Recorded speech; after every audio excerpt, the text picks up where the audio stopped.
Hi guys, welcome back to my YouTube channel that is Swapna's tutorial. So ನೀವು ನನ್ನ ಚಾನಲ್ಗೆ subscribe ಆಗಿಲ್ಲ ಅಂದರೆ ಪ್ಲೀಸ್ ಸಬ್ಸ್ಕ್ರೈಬ್ ಆಗಿ, ವೀಡಿಯೋಸ್ನ ಲೈಕ್ ಮಾಡಿ, ಶೇರ್ ಮಾಡಿ, ಹಾಗೆ ಕಮೆಂಟ್ ಮಾಡಿ. ಸೊ ಇವತ್ತು ನಾನು ಮಾಡ್ತಿರೋ ಸಬ್ಜೆಕ್ಟ್ ಯಾವುದು ಅಂದರೆ ಇಂಗ್ಲೀಷು. ಸೊ ಇಂಗ್ಲೀಷಲ್ಲಿ ನಾನು ಕ್ವಶನ್ ಪೇಪರ್ ಪ್ಯಾಟ್ರನ್ನ ಎಕ್ಸ್ಪ್ಲೈನ್ ಮಾಡ್ತಿದ್ದೀನಿ, ಓಕೆನಾ. ಸೊ ಇದು ಬಂದುಬಿಟ್ಟು ಫಸ್ಟ್ ಸೆಮ್ ಬಿ ಕಾಮ್ ಅವ್ರಿಗೆ. So first sem B com ಅವರ ಒಂದು ಕ್ವಶನ್ ಪೇಪರ್ ಪ್ಯಾಟ್ರನ್ನ ಈ ಒಂದು ವಿಡಿಯೋದಲ್ಲಿ ನಾನು ಎಕ್ಸ್ಪ್ಲೈನ್ ಮಾಡ್ತಾ ಹೋಗ್ತೀನಿ, ಓಕೆನಾ.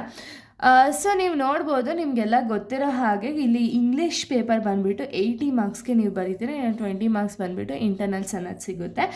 ಸೊ ಇಲ್ಲಿ ನಿಮಗೆ 80 ಮಾರ್ಕ್ಸ್ಗೆ ಇಲ್ಲಿ ಇಂಗ್ಲೀಷ್ ಅನ್ನೋದನ್ನ ನೀವು ಅಟೆಂಡ್ ಮಾಡ್ತೀರಾ. ಸೊ 80 ಮಾರ್ಕ್ಸಲ್ಲಿ ನಿಮ್ಗೆ ಇಲ್ಲಿ ಡಿವೈಡ್ ಆಗುತ್ತೆ, ಓಕೆನಾ.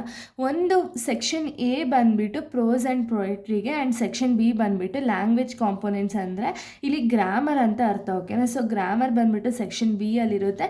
ಕಂಪ್ಲೀಟಾಗಿ ಲೆಸನ್ಸು ಪೊಯಮ್ಸ್ನ ಇನ್ಕ್ಲೂಡ್ ಆಗಿಬಿಟ್ಟು ಸೆಕ್ಷನ್ ಎ ಅಲ್ಲಿ ಇರುತ್ತೆ. ಸೊ ಇಲ್ಲಿ ನಿಮಗೆ ಕಂಪ್ಲೀಟಾಗಿ ಸೆಕ್ಷನ್ ಸೆಕ್ಷನ್ ಎ ಮಾತ್ರ ಓದ್ಕೊಂಡು ಹೋದರೆ ಅಲ್ಲೇನಾಗುತ್ತೆ ಅಂದರೆ ಕಂಪ್ಲೀಟ್ ಲೆಸನ್ಸು ಪೊಯಮ್ಸ್ನ ನೀವು ಕಂಪ್ಲೀಟಾಗಿ ನೀವು ನೋಡ್ಕೊಂಡು ಹೋದರೆ ಇಲ್ಲೇ ನಿಮಗೆ 50 ಮಾರ್ಕ್ಸ್ ಅನ್ನೋದು ಸಿಗುತ್ತೆ, ಓಕೆನಾ.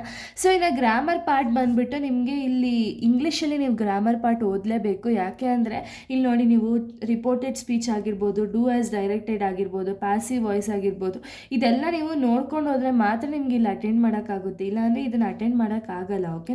ಸೊ ಅದಕ್ಕೆ ಇದನ್ನು ಕಂಪ್ಲೀಟಾಗಿ ನೀವು ಸ್ಟಡಿ ಮಾಡಿ, ಇಲ್ಲ ಪ್ರಾಪರಾಗಿ ನೀವು ನೋಡ್ಕೊಂಡು ಹೋದಾಗ ಅಲ್ಲಿ ನಿಮಗೆ ನೀಟಾಗಿ ಬರಿಬೋದು, ಓಕೆನಾ. ಸೊ ಇವಾಗ ನಾನು ಫಸ್ಟ್ ಸೆಕ್ಷನ್ ಎಗೆ ಹೋಗೋದಾದರೆ, ಸೆಕ್ಷನ್ ಎ ಅಲ್ಲಿ ನಿಮಗೆ ಪ್ರೋಸ್ ಆ್ಯಂಡ್ ಪೊಯೆಟ್ರಿ ಅಂತ ಹೇಳಿ ಸೆಕ್ಷನ್ ಎ ಅಲ್ಲಿ ಫಸ್ಟ್ ಪಾರ್ಟ್, ಓಕೆನಾ. ಅಂದರೆ ಇಲ್ಲಿ ಕಂಪ್ಲೀಟಾಗಿ ಲೆಸನ್ಸು ಪೊಯಮ್ ಬೇಸಿಸ್ ಮೇಲೆ ನಿಮ್ಮ ಕ್ವಶನ್ಸ್ ಅನ್ನೋದು ರೈಸ್ ಆಗುತ್ತೆ. ಸೊ ನೋಡಿ, answer any 5 in 1 or 2 sentences, 5 into 2 = 10 marks ಅಂತ ಹೇಳಿ ಕೊಟ್ಟಿದ್ದಾರೆ. ಸೊ ಇಲ್ಲೇನು ಅಂದರೆ ಸೆಕ್ಷನ್ ಎ ಅಲ್ಲಿ ಫಸ್ಟ್ ಮೇನು ನಿಮಗೆ 2 ಮಾರ್ಕ್ಸ್ ಕ್ವಶನ್ಸ್ ಅನ್ನೋದನ್ನ ಕೇಳ್ತಾರೆ. ಸೊ 2 ಮಾರ್ಕ್ಸ್ ಕ್ವಶನಲ್ಲಿ ನೀವು 5 ಕ್ವಶನ್ಸ್ನ ಮಾತ್ರ ಅಟೆಂಡ್ ಮಾಡಬೇಕು. 5 into 2 = 10 marks. So section A ಅಲ್ಲಿ ನಿಮಗೆ 10 ಮಾರ್ಕ್ಸ್ ಅನ್ನೋದು ಸಿಗುತ್ತೆ. ಸೊ ನೀವು ಸೆಕ್ಷನ್ ಎನೇ ಎಷ್ಟು ಲೈನ್ಸ್ ಬರೀಬೇಕು, ಹಾಗೆ ಎಷ್ಟು ಬರೀ 2 ಮಾರ್ಕ್ಸ್ ಅಂದಿದ ತಕ್ಷಣ ಒಂದು 2 ಲೈನ್ಸಲ್ಲಿ ಬರೆದ್ರೆ ಆಗುತ್ತಾ ಅಂದರೆ ಇಲ್ಲ, ಇಂಗ್ಲೀಷಲ್ಲಿ ನಿಮಗೆ 2 ಲೈನ್ಸಲ್ಲಿ ಬರೆದ್ರೆ ನಿಮಗೆ ಮಾರ್ಕ್ಸೇ ಕೊಡೋಲ್ಲ, ಓಕೆನಾ. ಸೊ ಅಟ್ಲೀಸ್ಟ್ ನೀವು ಒಂದು 5 to 6 ಲೈನ್ಸ್ ಅನ್ನೋದನ್ನ ಬರೀರಿ. ಆದರೆ ಇಂಗ್ಲೀಷಲ್ಲಿ ಕಂಟೆಂಟ್ ಅನ್ನೋದನ್ನ ನೀವು ಅಲ್ಲಿ ಏನು ಕ್ವಶನ್ ಕೊಟ್ಟಿದ್ದಾರಲ್ಲ, ಕ್ವಶನ್ ಬೇಸಿಸ್ ಮೇಲೆ ನೀವು ಬರೀಬೇಕು, ಓಕೆನಾ. ಸೊ ಕ್ವಶನ್ ಬೇಸಿಸ್ ಮೇಲೆ ಬರೆದು ನನ್ನ ಒಂದು ಸಜೆಷನ್ ನಿಮ್ಗೆ ಏನು ಅಂದರೆ, ನೀವು ಯಾವುದೇ ಒಂದು ಸಬ್ಜೆಕ್ಟ್ ಬರೀರಿ, ಓಕೆನಾ. ಇಂಗ್ಲೀಷ್ ಮಾತ್ರ ಅಲ್ಲ, ನೀವು ಯಾವುದೇ ಒಂದು ಸಬ್ಜೆಕ್ಟ್ ಬರೆದ್ರೂ ಕೂಡ ಮೇನ್ ಪಾಯಿಂಟ್ಸ್ ಏನಿರುತ್ತಲ್ಲ, ಮೇನ್ ಪಾಯಿಂಟ್ಸ್ಗೆ ಅಂಡರ್ಲೈನ್ ಅನ್ನೋದನ್ನ ಮಾಡಿ, ಓಕೆನಾ. ಸೊ ಅಂಡರ್ಲೈನ್ನ ಮಾಡೋದ್ರಿಂದ ಏನಾಗುತ್ತೆ ಅಂದರೆ, ಇವಾಗ ಇನ್ವಿಜಿಲೇಟರ್ಗೆ ಏನಾಗುತ್ತೆ ಅಂದರೆ ಕರೆಕ್ಷನ್ ಮಾಡಬೇಕಾದ್ರೆ ಅವರು ನೀಟಾಗಿ ನೋಡ್ಬೋದು, ಓಕೆನಾ. ಅಂದರೆ ನೀವು ಏನು ಮೇನ್ ಇದೆಯಲ್ಲ, ಇವಾಗ ಎಕ್ಸಾಂಪಲ್ ಯಾವುದೋ ಒಂದು ಕ್ವಶನ್ಗೆ ಆನ್ಸರ್ ಬರೆದಿರ್ತೀರ, ಅದರಲ್ಲಿ ಮೇನ್ ಕಂಟೆಂಟ್ ಏನಿರುತ್ತೆ ನೋಡಿ. ಇವಾಗ ಎಕ್ಸಾಂಪಲ್ ಮೈ ಮದರ್ಸ್ ಸ್ಯಾರಿ ಅಂದಿದ ತಕ್ಷಣ ಸೊ ಅಲ್ಲಿ ಮೈ ಮದರ್ಸ್ ಸ್ಯಾರಿಗೆ ಅಂಡರ್ಲೈನ್ ಮಾಡ್ತೀರ, ಓಕೆನಾ. ಅಲ್ಲಿ ನಿಮ್ಗೆ ಏನು ಗೊತ್ತಾಗುತ್ತೆ ಅಂದರೆ, ಓಕೆ ಇದೇನೋ ಮೇನ್ ಇದೆ ಅಂತ ಹೇಳಿ ಅವರು ಅಲ್ಲಿ ನೋಡಿಬಿಟ್ಟು ಅಷ್ಟು ಮಾತ್ರ ಓದಿ ಅದು ಪರ್ಫೆಕ್ಟ್ ಇತ್ತು ಅಂದರೆ ನಿಮಗೆ ಮಾರ್ಕ್ಸ್ ಅನ್ನೋದು ಕೊಡ್ತಾರೆ, ಓಕೆನಾ. ಸೊ ಅದಕ್ಕೆ ಅಂಡರ್ಲೈನ್ ಅನ್ನೋದು ಮೇನ್ ಆಗಿರುತ್ತೆ. ಸೊ ಎಲ್ಲದಕ್ಕೂ ಬರೀ 2 ಮಾರ್ಕ್ಸ್ಗಂತಲ್ಲ, 4 ಮಾರ್ಕ್ಸ್ ಆಗಿರ್ಬೋದು, 10 ಮಾರ್ಕ್ಸ್ಗಾಗಿರ್ಬೋದು, ಎಲ್ಲದಕ್ಕೂ ಕೂಡ ಅಂಡರ್ಲೈನ್ ಅನ್ನೋದನ್ನ ಮಾಡಿ, ಓಕೆನಾ. ಸೊ ಇದು 2 ಮಾರ್ಕ್ಸ್. 2 into 5 = 10 ಮಾರ್ಕ್ಸ್ ಅನ್ನೋದನ್ನ ನೀವು ಇಲ್ಲೇ ಸ್ಕೋರ್ ಮಾಡ್ಬೋದು. ಇನ್ನು ಸೆಕೆಂಡ್ ಮೇನ್ ಹೋಗೋದಾದರೆ answer any 4 in about a page, 4 into 5 = 20 marks.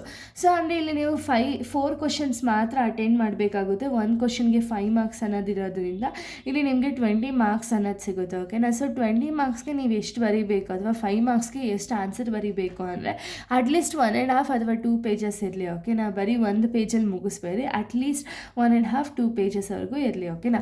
So next third main ಬಂದುಬಿಟ್ಟು answer any 2 in about 2 to 3 pages ಅಂತ ಇದೆ. ಅಂದರೆ 10 ಮಾರ್ಕ್ಸ್ ಟು 2 ಕ್ವಶನ್ಸ್ನ ಅಟೆಂಡ್ ಮಾಡ್ತೀರಾ, ಇಲ್ಲೇ 20 ಮಾರ್ಕ್ಸ್ ಅನ್ನೋದು ಸಿಗುತ್ತೆ. ಇಷ್ಟು ನಿಮ್ಗೆ ಅಟ್ಲೀಸ್ಟ್ 50 ಮಾರ್ಕ್ಸ್ ಸಿಕ್ಕರೆ ಸಾಕು, ಆರಾಮಾಗಿ ಪಾಸ್ ಆಗಿ ಎಕ್ಸ್ಟ್ರಾ ಮಾರ್ಕ್ಸ್ ಅನ್ನೋದು ಸಿಗುತ್ತೆ ನಿಮ್ಗೆ, ಓಕೆನಾ. ಸೊ ನೋಡಿ, 10 ಮಾರ್ಕ್ಸ್ ಅಂದರೆ ಅಟ್ಲೀಸ್ಟ್ 4 ಪೇಜಸ್ ಇರಲಿ. 4 ಪೇಜಸ್ ಆಗಲಿಲ್ಲ ಅಂದರೆ 2.5 ಪೇಜಸ್ ಆದರೂ ಇರಲಿ, ಓಕೆನಾ. ಆದರೆ ನೀವೇನು ಅಂದರೆ ಇಲ್ಲೂ ಕೂಡ ಅಂಡರ್ಲೈನ್ ಅನ್ನೋದನ್ನ ಮಾಡಿ. ಎಲ್ಲ ಆಲ್ಮೋಸ್ಟ್ ನಾನು ಇಂಗ್ಲೀಷ್ ಎಲ್ಲ ಕಂಪ್ಲೀಟಾಗಿ ಲೆಸನ್ಸ್ನ ಅಪ್ಲೋಡ್ ಮಾಡಿದ್ದೀನಿ, ಆ್ಯಂಡ್ ಇಂಪಾರ್ಟೆಂಟ್ ಕ್ವಶನ್ಸು ಕೂಡ ನೆಕ್ಸ್ಟ್ ವೀಡಿಯೋದಲ್ಲಿ ನಾನು ಅಪ್ಲೋಡ್ ಮಾಡ್ತೀನಿ. ಸೊ ಕಂಪ್ಲೀಟಾಗಿ ನಾನು ಪ್ರತಿಯೊಂದು ಡೀಟೇಲ್ಸ್ನೂ ಕೂಡ ಅಪ್ಲೋಡ್ ಮಾಡಿದ್ದೀನಿ. ಸೊ ನಿಮ್ಗೆ ಇಂಗ್ಲೀಷ್ ಆಗಿರ್ಬೋದು, ಕನ್ನಡ ಆಗಿರ್ಬೋದು, ಯಾವುದೇ ಒಂದು ಲೆಸನ್ಸ್ ಆಗಿರಲಿ ನನ್ನ ಒಂದು ಯೂಟ್ಯೂಬ್ ಚಾನಲಲ್ಲಿ ನಾನು ಅಪ್ಲೋಡ್ ಮಾಡಿದ್ದೀನಿ. ಸೊ ನಿಮಗೆ ನಿಮಗೆ ಯೂಸ್ಫುಲ್ ಆಗುತ್ತೆ ಅಂತ ಹೇಳಿ ಅಂದ್ಕೊಳ್ತೀನಿ. ಓಕೆನಾ. ಸೊ ನೀವು ಒಂದು ಸತಿ ಆ ವೀಡಿಯೋಸ್ನ ನೋಡಿದ್ರೆ ಏನಾಗುತ್ತೆ ಅಂದರೆ ನಿಮಗೆ ಪ್ರಾಪರಾಗಿ ಅರ್ಥ ಆಗುತ್ತೆ. ಆ ಬೇಸಿಸ್ ಮೇಲೆ ನೀವು ಯಾವುದೇ ಒಂದು ಲೆಸನ್ ರಿಲೇಟೆಡ್ ನಿಮಗೆ ಕ್ವಶನ್ಸ್ ಕೊಟ್ಟರು ಕೂಡ ನೀವು ನೀಟಾಗಿ ಸಾಲ್ವ್ ಅನ್ನೋದನ್ನ ಮಾಡ್ಬೋದು. ಓಕೆನಾ. ಸೊ ಇದು ಸೆಕ್ಷನ್ ಎ. ಓಕೆನಾ. ಸೆಕ್ಷನ್ ಎ ಅಲ್ಲೇ ನಿಮಗೆ 50 ಮಾರ್ಕ್ಸ್ ಅನ್ನೋದು ಸಿಗುತ್ತೆ. ಇನ್ನು ಸೆಕ್ಷನ್ ಬಿ ಬಂದುಬಿಟ್ಟು ಲ್ಯಾಂಗ್ವೇಜ್ ಕಾಂಪೊನೆಂಟ್ಸ್ ಅಂತ ಹೇಳಿ, ಇದು ಕಂಪ್ಲೀಟಾಗಿ ಗ್ರಾಮರ್ ಪಾರ್ಟ್. ಓಕೆನಾ. ಸೊ ಇಲ್ಲಿ ಕಂಪ್ಲೀಟಾಗಿ ನಿಮಗೆ ಗ್ರಾಮರ್ನ ನೀವು ನೋಡ್ಕೊಂಡು ಹೋಗಲೇಬೇಕು. ಓಕೆನಾ. ಸೊ ಗ್ರಾಮರ್ನ ನೋಡ್ಕೊಂಡು ಹೋಗಲಿಲ್ಲ ಅಂದರೆ ನಿಮ್ಗೆ ಅಲ್ಲಿ ಮಾರ್ಕ್ಸ್ ಸಿಗೋದು ಸ್ವಲ್ಪ ಕಷ್ಟ ಆಗುತ್ತೆ. ಸೊ ನೋಡಿ, ಇವಾಗ 4th ಮೇನ್ ನಾವು ನೋಡೋದಾದರೆ 1 × 5 = 5 ಮಾರ್ಕ್ಸ್ ಅಂತ ಹೇಳಿ ಕೊಟ್ಟಿದ್ದೀನಿ. ಅಂದರೆ ಇದು ಪ್ಯಾಸೇಜ್. ಓಕೆನಾ. ಪ್ಯಾಸೇಜಲ್ಲಿ ನಿಮಗೆ ಕ್ವಶನ್ಸ್ ಅನ್ನೋದು ರೈಸ್ ಆಗಿರುತ್ತೆ. ಸೊ ಪ್ಯಾಸೇಜನ್ನ ನೋಡಿ ನೀವು ಕ್ವಶನ್ಗೆ ಆನ್ಸರ್ ಬರೀಬೇಕು. ಇದು ಈಸಿ ಇದೆ. ಓಕೆನಾ. First main. So next 5th main ನೀವು ನೋಡೋದಾದರೆ choose the appropriate option from the bracket 1 × 5 = 5 marks. So ಇದೆಲ್ಲ ಆಲ್ರೆಡಿ ನಾನು ಗ್ರಾಮರ್ ಪಾರ್ಟ್ಸ್ನು ಕೂಡ ನನ್ನ ಒಂದು ಯೂಟ್ಯೂಬ್ ಚಾನಲಲ್ಲಿ ಅಪ್ಲೋಡ್ ಮಾಡಿದ್ದೀನಿ. ಸೊ ಅಲ್ಲಿ ನೀವು ನೋಡಿದ್ರೆ ನಿಮ್ಗೆ ಇನ್ನೂ ಕ್ಲಾರಿಟಿಯಾಗಿ ಗೊತ್ತಾಗುತ್ತೆ. ಓಕೆನಾ. ಅಂದರೆ ಏನು ಅಂದರೆ ನಿಮಗೆ ಒಂದೊಂದು ಸೆಂಟೆನ್ಸನ್ನು ಕೊಟ್ಟಿರ್ತಾರೆ. ಸೆಂಟೆನ್ಸ್ನ ಕೊಟ್ಬಿಟ್ಟು ಗ್ರಾಮರ್ ಪಾರ್ಟ್ಸ್ನ ಒಂದು ಬ್ರ್ಯಾಕೆಟಲ್ಲಿ ಕೊಟ್ಟಿರ್ತಾರೆ. ಓಕೆನಾ.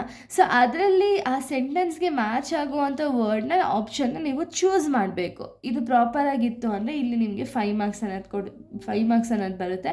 ಸೊ 5 ಕ್ವಶನ್ಸ್ ಅನ್ನೋದು ಇರುತ್ತೆ. ಓಕೆನಾ. Next rewrite the sentence in passive voice. ಇದು ಕೂಡ 5 ಮಾರ್ಕ್ಸ್. ಸೊ ಸೆಂಟೆನ್ಸಸ್ನ ನೀವು ಪ್ಯಾಸಿವ್ ವಾಯ್ಸಲ್ಲಿ ರೀರೈಟ್ ಮಾಡಬೇಕು, ಅಂದರೆ ಟ್ರಾನ್ಸ್ಲೇಟ್ ಮಾಡಬೇಕು. ಓಕೆನಾ. ಇಲ್ಲೂ ಕೂಡ ನಿಮಗೆ 5 ಮಾರ್ಕ್ಸ್ ಅನ್ನೋದು ಸಿಗುತ್ತೆ. Next change the sentences into a reported speech. So ಏನು ಅವ್ರು ಸೆಂಟೆನ್ಸಸ್ನ ಕೊಟ್ಟಿರ್ತಾರಲ್ಲ ಆ ಸೆಂಟೆನ್ಸಸ್ನ ನೀವು ರಿಪೋರ್ಟೆಡ್ ಸ್ಪೀಚ್ ಆಗಿ ಚೇಂಜ್ ಮಾಡಬೇಕು. ಸೊ ಇದು ಕೂಡ ನಿಮಗೆ 5 ಮಾರ್ಕ್ಸ್ಗೆ ರೈಸ್ ಆಗುತ್ತೆ. ಓಕೆನಾ. Next do as directed 1 × 5 = 5 marks. ಅಂದರೆ ಡೂ ಆ್ಯಸ್ ಡೈರೆಕ್ಟೆಡ್ ಅಂದರೆ ಇಲ್ಲೂ ಕೂಡ ಒಂದೊಂದು ಲೈನಲ್ಲಿ ಒಂದು ಕ್ವಶನನ್ನು ಕೊಟ್ಟಿರ್ತಾರೆ, ಅದನ್ನು ಡೈರೆಕ್ಟೆಡ್ ಆಗಿ ನೀವು ಕನ್ವರ್ಟ್ ಮಾಡಬೇಕು. ಸೊ ಅದಕ್ಕೂ ಕೂಡ ನಿಮಗೆ 5 ಮಾರ್ಕ್ಸ್ ಅನ್ನೋದು ಸಿಗುತ್ತೆ. ಓಕೆನಾ. ಸೊ ಇವಾಗ ನೀವು ನೋಡಿದ ತಕ್ಷಣ ನಿಮಗೆ ಇಲ್ಲಿ ಗೊತ್ತಾಗ್ತಿದೆ ಏನು ಅಂದರೆ ನೀವು ಇಲ್ಲಿ ಓದ್ಕೊಂಡು ಹೋಗಲೇಬೇಕು ಇಂಗ್ಲೀಷ್ ಗ್ರಾಮರ್ನ. ಇಲ್ಲ ಅಂದರೆ ನಿಮಗೆ ಮಾರ್ಕ್ಸ್ ಸಿಗೋದು ಸ್ವಲ್ಪ ಕಷ್ಟ ಆಗುತ್ತೆ. ಓಕೆನಾ. ಅಂದರೆ ಪ್ಯಾಸಿವ್ ವಾಯ್ಸ್ ಆಗಿರ್ಬೋದು, ರಿಪೋರ್ಟೆಡ್ ಸ್ಪೀಚ್ ಆಗಿರ್ಬೋದು, ಡೂ ಆ್ಯಸ್ ಡೈರೆಕ್ಟೆಡ್ ಆಗಿರ್ಬೋದು, ಇದೆಲ್ಲ ನೀವು ನೋಡ್ಕೊಂಡು ಹೋಗಲೇಬೇಕು. But choose the option from the bracket ಏನಾಗುತ್ತೆ ಅಂದರೆ ನಿಮ್ಗೆ ಆಲ್ರೆಡಿ ಅಲ್ಲೇ ಆಪ್ಷನ್ಸನ್ನು ಕೊಟ್ಟಿರ್ತಾರೆ, ಬರೀ ಚೂಸ್ ಮಾಡಿ ಬರೀಬೇಕು. ಓಕೆ. ಇದೇನು ಅಷ್ಟು ಕಷ್ಟ ಆಗಲ್ಲ. ಆದ್ರೂ ನೀವು ನೋಡ್ಕೊಂಡು ಹೋಗಿಲ್ಲ ಅಂದರೆ ನಿಮಗೆ ಸ್ವಲ್ಪ ಕಷ್ಟ ಆಗುತ್ತೆ. ಓಕೆನಾ. ನೆಕ್ಸ್ಟ್ ಎಸ್ಸೆ ರೈಟಿಂಗ್ ಇದೆ. ಇದು ಕೂಡ 5 ಮಾರ್ಕ್ಸ್ಗೆ. ಸೊ ಎಸ್ಸೆ ರೈಟಿಂಗ್ ಆಲ್ಮೋಸ್ಟ್ ಎಲ್ಲರಿಗೂ ಗೊತ್ತಿರುತ್ತೆ, ಆದರೂ ಅದು ಕೂಡ ನಾನು ಅಪ್ಲೋಡ್ ಮಾಡಿದ್ದೀನಿ. ಸೊ ಒಂದ್ಸತಿ ಆ ವೀಡಿಯೋಸ್ನ ನೋಡ್ಕೊಂಡು ಬನ್ನಿ.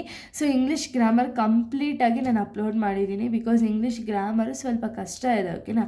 ಸೊ ಅದಕ್ಕೆ ಇದು ಕಂಪ್ಲೀಟಾಗಿ ಅಪ್ಲೋಡ್ ಮಾಡಿದ್ದೀನಿ. ಒಂದ್ಸತಿ ನೋಡ್ಕೊಂಡು ಬಂದು ಆಮೇಲೆ ನಿಮಗೆ ಕ್ವಶನ್ಸ್ನ ಅನಲೈಸ್ ಮಾಡಿದಾಗ ನಿಮಗೆ ಪ್ರಾಪರಾಗಿ ಆನ್ಸರ್ ಹೇಗೆ ಬರೆಯೋದು ಅಂತ ಹೇಳಿ ಗೊತ್ತಾಗುತ್ತೆ. ಓಕೆನಾ.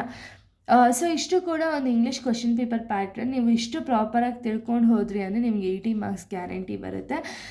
ಸೊ ನೀವು ಬರೀ ಇಂಗ್ಲೀಷ್ ಲೆಸನ್ಸು ಪೊಯಮ್ಸ್ನ ತಿಳ್ಕೊಂಡು ಹೋದ್ರೇ ನಿಮಗೆ 50 ಮಾರ್ಕ್ಸ್ ಅನ್ನೋದು ಸಿಗುತ್ತೆ. ಇಲ್ಲೇ ಬರೀ 2 ಮೇನ್ಸ್ಗೆ ಪಾಸ್ ಆಗಿಬಿಡ್ಬೋದು. ಓಕೆನಾ. ಸೊ ಬಟ್ ಆದರೂ ಏನು ಅಂದರೆ ಅಟ್ಲೀಸ್ಟ್ ನೀವು ಸ್ವಲ್ಪ ಗ್ರಾಮರು, ಇಂಗ್ಲೀಷ್ ಪೊಯಮು ಲೆಸನ್ಸ್ ಪ್ರಾಪರಾಗಿ ತಿಳ್ಕೊಂಡು ಹೋದ್ರಿ ಅಂದರೆ 70+ ಮಾರ್ಕ್ಸ್ ಅನ್ನೋದು ನೀವು ಸ್ಕೋರ್ ಮಾಡ್ಬೋದು. ಓಕೆನಾ. ಸೊ ಇಲ್ಲಿಗೆ ಒಂದು ಕ್ವಶನ್ ಪೇಪರ್ ಪ್ಯಾಟ್ರನ್ ಅನ್ನೋದು ಕಂಪ್ಲೀಟ್ ಆಗುತ್ತೆ. ನೆಕ್ಸ್ಟ್ ವೀಡಿಯೋದಲ್ಲಿ ನಾನು ಇಂಪಾರ್ಟೆಂಟ್ ಕ್ವಶನ್ಸನ್ನು ಅಪ್ಲೋಡ್ ಮಾಡ್ತೀನಿ. So thank you guys. Thanks for watching.